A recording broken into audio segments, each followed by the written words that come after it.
You know, niggas gotta get their priorities together. Got their mind on the wrong things, spending their money in the wrong way. Trapaholics, real trap shit. Say you need that car with the rims and a trunk, just like Jim. It's more than life. Yeah. I'm telling you. Talk to him. Say you need that LV bag with the belt and the hat. That's all you got though. It's more than life. Yeah. Talk to him. Real. Say you wanna turn up at the club, like some bottles, impress them girls. It's more than life. Fucking everybody. Yeah. Good evening, everyone, and welcome to Saints and Appetizers podcast. And who dat? And we're back. We're back with some more main course for you. Some main course. So this is New Orleans Saints. This is a week 4. The Saints matchup versus the Buffalo Bills, and this is at Buffalo. And this is Sunday, September 28th at noon Central, 1 p.m. Eastern time, and that's at the Highmark Stadium in New York.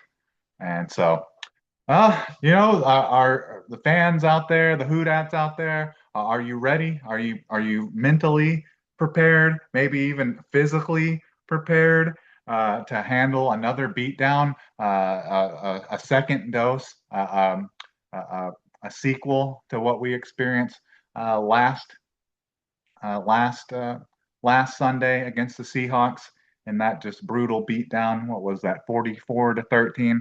I just looking at a Buffalo Bills team that's coming off of a mini bye because they played on Thursday last week against Miami, and I feel kind of maybe like Clint Kubiak kind of maybe did the Saints a little bit of a solid and kind of let up off the gas in the second half to where that's why they ended up not scoring a 50 or a 60 burger on the Saints. So I can thank you, Clint Kubiak. That's about the biggest thank you I can give you, because there weren't a whole lot while you were here as a Saint. But yeah, I don't look at the Saints or not the Saints. I don't look at the Buffalo Bills and Josh Allen and just the mentality of that, just rough and tough Northeastern feel of a team.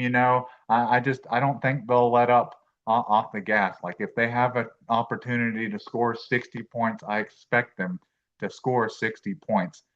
But anyways, let's get into this. We got a little bit on the injury report. We didn't have to wait until like 5-6 o'clock when it's almost dark for the full injury report to come out from the West Coast. When we were playing Seattle. So we got the full injury report. That all came in by 2 p.m., 3 p.m., or already had it all. But let's get into this injury report, because talking about the Saints and the Bills, how they're kind of coming off of a mini bye. Even though they're coming off of a mini bye, they're not extremely healthy or as healthy as you might think they would be. And some key starters that they could possibly be missing, and I think are kind of scheduled as out already. But you would think they would be healthier than what they are with 11 days off, and if nothing else, they're just a better team, hands down, and had more time to prepare for this game, if nothing else. Which that seemed to be really the Saints' key problem last week against the Seahawks, is that they just weren't prepared. They weren't prepared enough. So hopefully we'll see a better performance, if nothing else, or at least not look like complete just utter garbage, flaming garbage, dumpster fire on special teams. And that could improve. You could see an improvement. I mean, just take a touchdown off, or maybe score 3 more points, and that alone would be an improvement. But let's get into the injury report, because there's some guys coming back for the Saints, and then there's a little bit of a surprise how beat up the Bills actually are. But anyways, can I get a menu? And so the Saints injury report, I mean, it's a lot of the same, but it looks like the Saints are maybe actually going to go into this game for the first time all year with their projected five starters on the offensive line. So that's exciting. If nothing else, that's kind of exciting. But you're still, I mean, I don't know what's wrong with Chase Young. I mean, I have to put out a search warrant, a missing persons alert for him or something. Because like last thing we heard was it's not serious. Chase Young's close. No, it's not going to keep me out a long time. And then next thing you know, hell, it's been a month now, and it's like, man, those kind of injuries like that, where when I guess they didn't act. And obviously, I would hope that they obviously didn't know that it was going to be a 4 week injury, but the fact that it turns into that. Like you could have just put him on IR and signed some free agent pass rusher in the meantime, but instead just went ahead and went into these games with who they had and are confusing and upsetting Saints fans when the highest paid player on your defense just like what 4 days before the season starts he's just nowhere to be found now. But let's get into the list here. So O line, Dylan Radunz, toe injury, didn't practice all week and is out.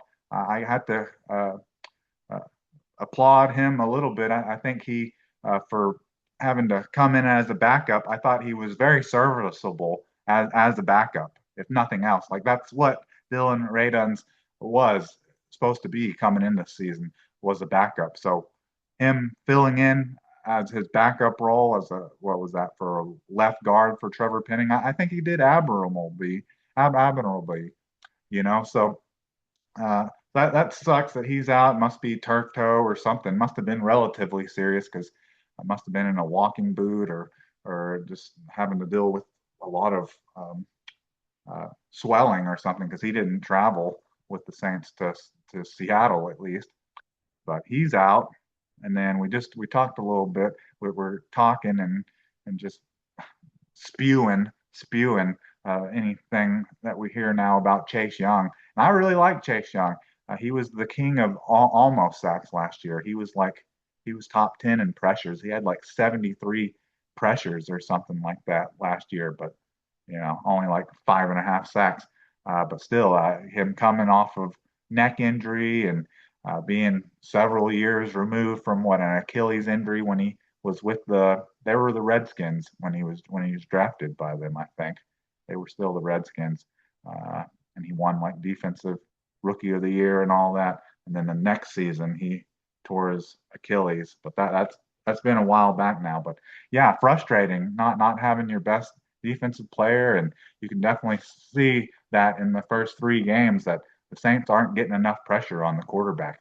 I mean, they're getting a gimme sack every once in a while. You got Kyler Murray running out of bounds 1 yard short of the line of scrimmage, and the closest defender near him counts as a sack. Stuff like that. That's not real, not a real legitimate like sack. Like I'm hunting him down. I'm coming around the edge, showing nice lean and bend coming around the edge looking to get a strip sack type of thing. It's just like literally just chasing Kyler Murray out of bounds for 2 or 3 of those sacks.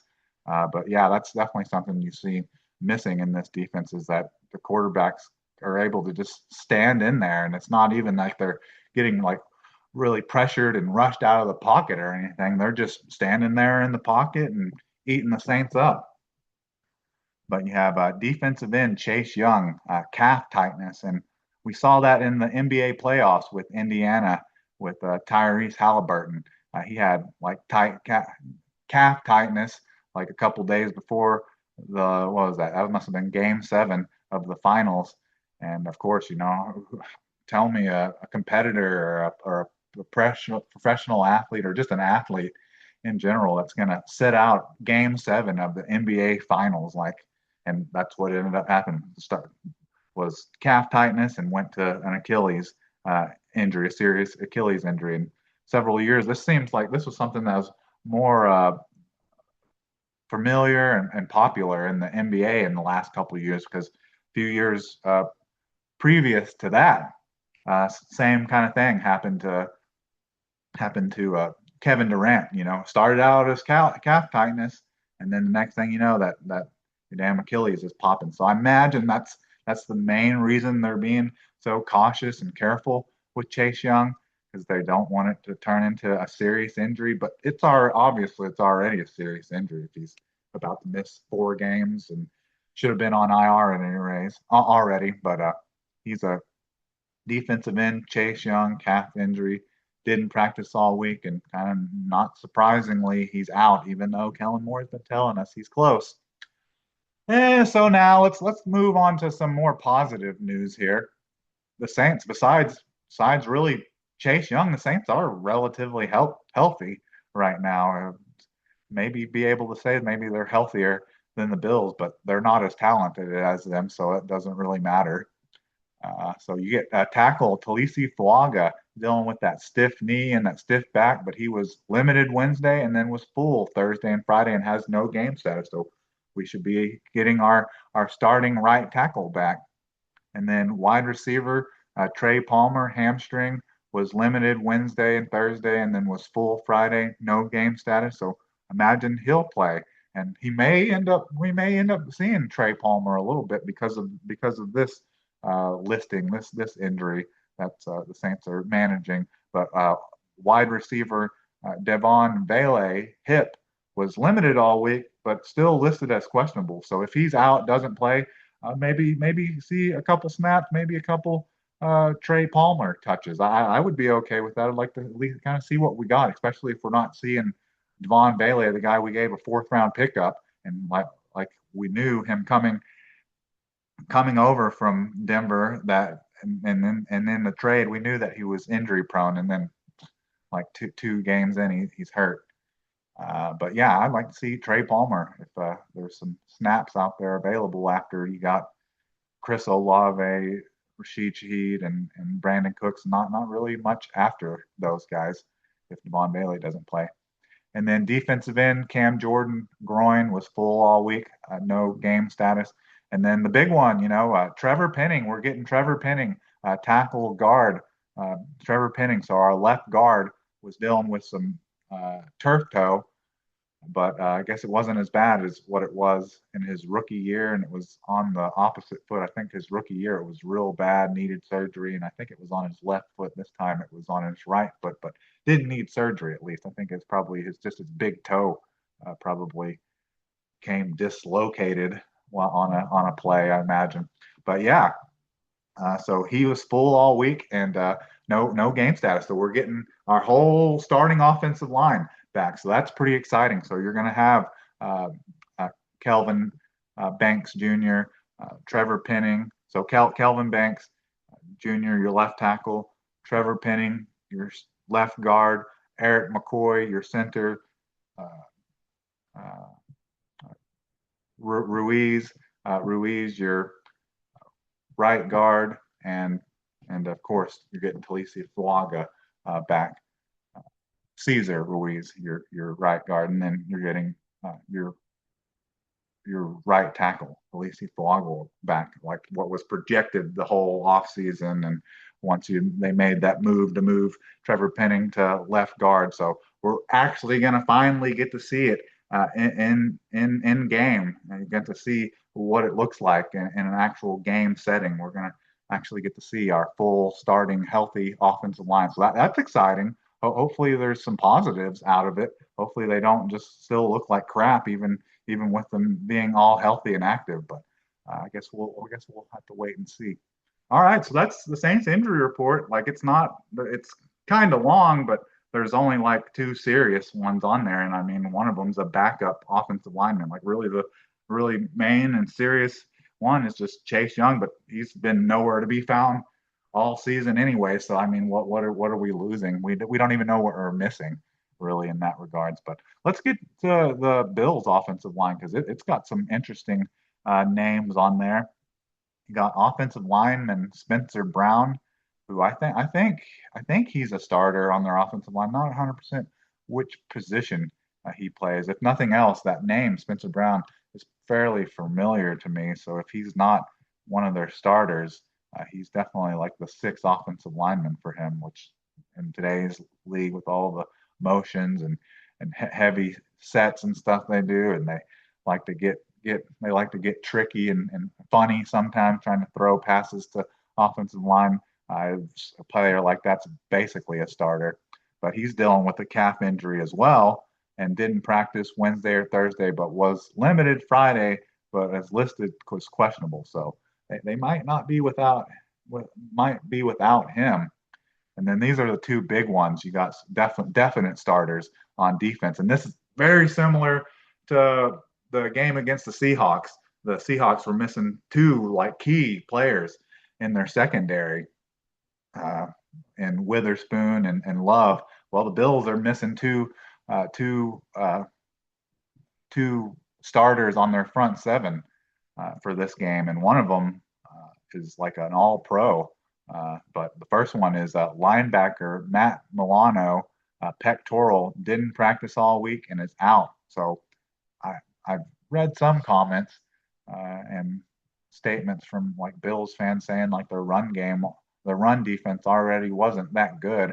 And out of the few things the Saints have been able to do this year is that they've at least even pretty much in every game being behind pretty much constantly. They've been behind like all year in games. Even with that, they've been able to still stay with the run game, still try to get at least 20 carries, and then they've been good at pretty decent at stopping it as well.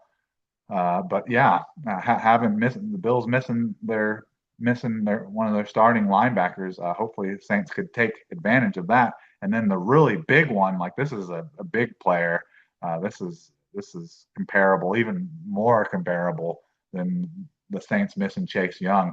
Ed Oliver, defensive tackle. He's like one of the best defensive tackles in the league, like a 4-3 defensive tackle. He's like a pass rusher, gets like 8 sacks a year type of guy, and is good against the run as well. But they're not going to have him dealing with the ankle, didn't practice all week, and it's out. So the Saints need to take advantage of the weakened front seven of the Buffalo Bills. So even if the Saints are down multiple scores, they just need to keep pounding it against them, pound it against that backup defensive tackle they have in there for Ed Oliver, that backup linebacker they have in there for Matt Milano. No matter what the score is, just keep running it, keep running it. I don't want to see Spencer Rattler throw it 40 times in this game, even if they are behind by 21 points before the first quarter is even over. So,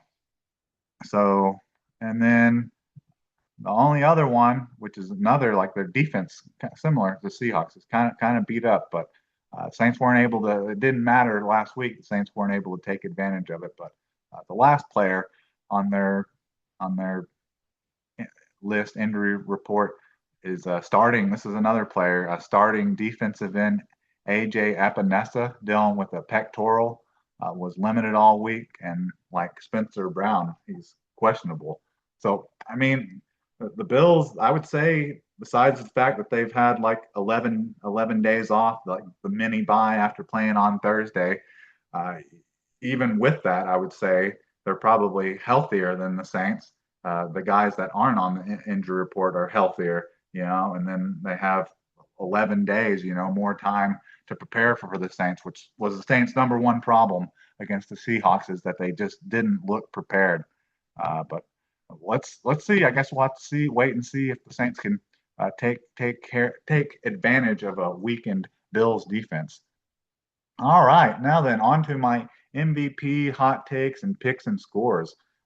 So I'm going with we've been hard on him, or he's been hard on himself. It's been hard for us not to be hard on him, but I don't see a lot of positives coming out of this game. This is kind of like something that the Saints should have complete control of.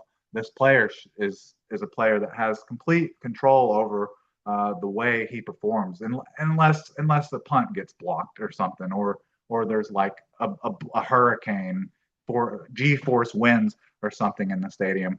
But for our player that's going to have the most flawless performance, even though he's been kind of like a bum, looking like we maybe should cut him and get a free agent to replace him. is Blake Grupe, our kicker, Blake Grupe. He's going to be the only player that's going to be able to really get points and stay looking respectable in this game before like the whole ass end of this game probably falls out of it.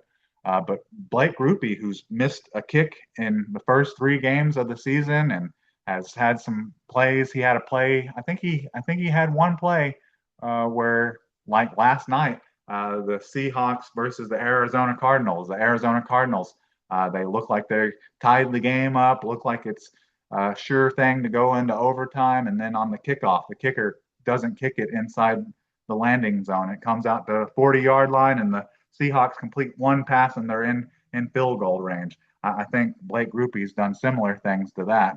He's had maybe at least one come come short of the landing zone or making it come out to the 40. And then several times this year, when after the Saints have gotten some points, either a touchdown or a field goal, he comes right out and kicks it into the end zone, get touchback, and that's almost just as bad as kicking it out of bounds or not in the landing zone. It's just 5 yard difference. Still comes right out to the 35-yard line.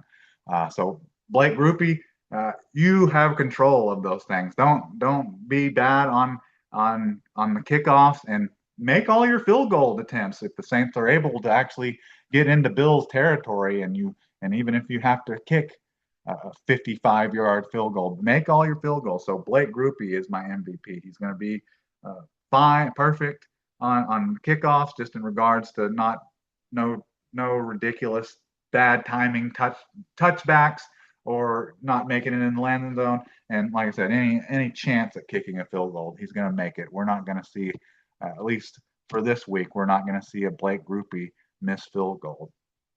And I picked him basically because I really just don't see any other player on the Saints projected, or it looks like an upcoming opportunity for them to have like some breakout good game or something. That looks pretty bleak at the moment. But now let's move on to hot takes. So we went over the Saints offensive line, their off-season projected 5 starting offensive line finally being healthy, and looks like we're at least for one or a couple snaps maybe see them in completion.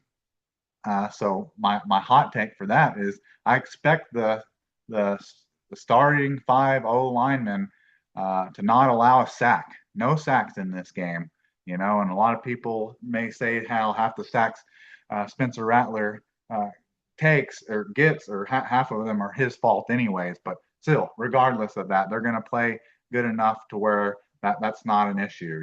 We don't have Spencer Rattler scrambling around and running into sacks and stuff like that. They're going to play well enough and give Spencer Rattler a good enough pocket to where that happens. That doesn't happen, him running into sacks. But this hot take will hit. It'll still hit though if the Saints come out and they play a couple snaps or maybe a series or two with their starting O linemen and don't allow a sack. And then if one of them gets hurt and it ends up you get a swap, a switching around of the offensive line, bringing in backups, that hot take hits then because it won't be the starting 5 anymore. So just keep that little asterisk by that because that could still hit. The Saints starting 5 offensive line could do one snap in this game, and it could be even a running play. And Spencer Rattler doesn't get hurt on the play, but Trevor Penning hurts his toe again. Well, that hot take hits. So that's how I'm grading that. And then the other hot take I got here is I kind of had this kind of as my MVP last week with Justin Reed, because I was wanting to see the Saints get their first interception and their first pick of the season. Because hell, I mean, I keep like going back to old coaches, and you kind of favor them and look at them in a different light once they're gone, kind of like Darren Rizzi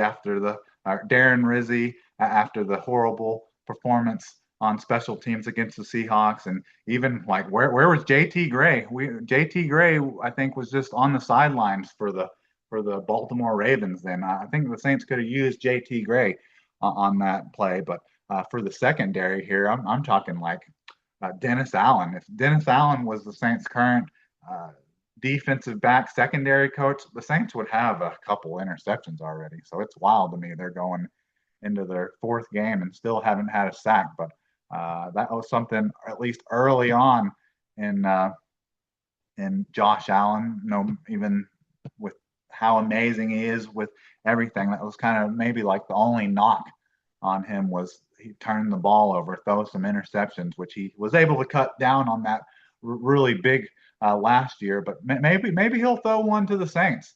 I would like to see the Saints defense get an interception, even if it's a garbage time one, or they pick them off and don't get any points. I want to see an interception. Let's see the Saints break that uh, having not had one this year.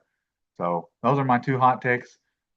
Offensive line, starting five, the the expected starting five doesn't allow a sack, and the Saints defense finally gets an interception. So those are my two hot takes. And now on to the pick and score. And I'm coming into this like really like the superstitious is the word I'm looking at, and I feel like it's kind of like superstitious, and then like what comes around kind of goes around thing. And so the last time the Saints uh, were in Buffalo, played a game in Buffalo, was November 12th, 2017. So it's been a while since the Saints have played a game in Buffalo. I think the Saints just a couple of years ago got housed by them with Taysom Hill as their quarterback, and then he tore his foot up. I think he had plantar fascia or something like that, and then his season was over. So the Bills have beaten us since this game, but it just wasn't in Buffalo. But the last time the Saints were in Buffalo, which we said November 12th, 2017, the Saints rushed for like 300 yards and ran the ball 20 consecutive times, 20 times in a row to close out that game and beat the Buffalo Bills 47-10. And Mark Ingram, name drop, Mark Ingram had like 130 yards rushing and like two or three touchdowns in that game, and just completely like you want to see like utter dominance. I say like with the Saints, I've never seen like the Saints get beat or lose a game as bad as that. Watching the Bills get beat by the Saints like that maybe would be comparable to like one of the worst performances I'd ever seen from another team. Like it's recency bias, so you think of course you think last Sunday was the worst game you've ever seen, the worst performance you've ever seen, but that was a cheek clapping there against the Bills in 2017. But like I said, we said superstition, what goes around comes around type of ish. So originally, I was thinking I was maybe wanting to predict the score as 38 to like 17 and that would have just been, and with a Bills win, that would have just been like, okay, maybe they were a little more prepared for this game and they cleaned up the penalties by half. They went from what 12, 11, 12 penalties down to like just like 7 or 8, and let's see, went from 7 to 8 and cleaned up like pre snap penalties and things like that, and we're better on special teams. That was kind of hopefully that's just an apparition. It's not something that the Saints are just that bad on special teams, and so maybe that'd take a couple points off, like a touchdown off, and maybe the Saints would be able to score a little more points. So I was thinking 38-17, but then the history and the memory of the November 12th, 2017 game popped into my head, and the Saints have been just absolutely terrible pretty much everywhere, but kind of like the run game on offense and defense. So it seems like be about a good time for them to now have a bad game stopping the run. So I'm going with the Bills to win this game 47 to 10. And I don't know necessarily that they're going to run the run for 300 yards against the Saints or close out the game with like 20 consecutive runs to end it. I don't know if it's going to exactly mirror that performance from 2017, but I still see they're going to get off in the run game and they're going to score a lot of points. 47, like I say, and they're not going to let off the gas like Clint Kubiak. And so James Cook, if we get the performance like this, I expect James Cook, their starting running back, to rush for 100 yards and a touchdown. That's kind of what I was expecting from Kenneth Walker last week, who still had 2 touchdowns against the Saints, but they didn't have to run the ball really in that game. They got pretty enough points to win the game just off of the special teams blunders from the Saints. So expecting James Cook to have a good game running the ball, 100 yards and touchdown. So that's my pick and score for the Bills to win this game, 47-10. We're going to get, I mean, it's been several years ago, 5, 6, 7, yeah, 7, 8 years ago. Guess we'll get a taste of our own medicine in regards to the score. I don't think the Saints will get completely as embarrassed on offense in the run game on defense. But that's it. You got to definitely have to prepare for this one. And whatever strengths and things that can get you through this game, whether it's food or alcohol, just got to stock up because I feel another bad one coming. But yeah, so this is the Saints at Bills Sunday, September 28th at 12 Central, 1 Eastern time at the Highmark Stadium. And we talked about how it's been kind of in past seasons when the Saints are kind of expected to win. When like they lose, you don't want to see anything or hear anything about football.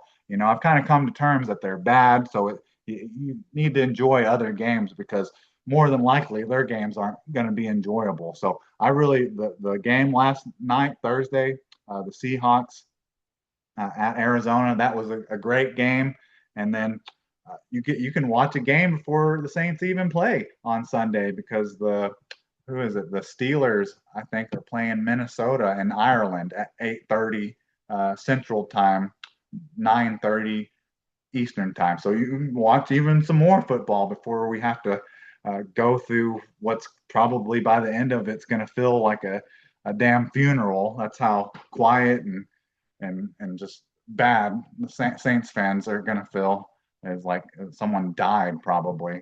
But anyways, I'm excited for the games. Besides the Saints game, there's some other great matchups that you may have to suck up your pride and your emotions to be able to tune into them. But there's also some great games in the evening slot and at night.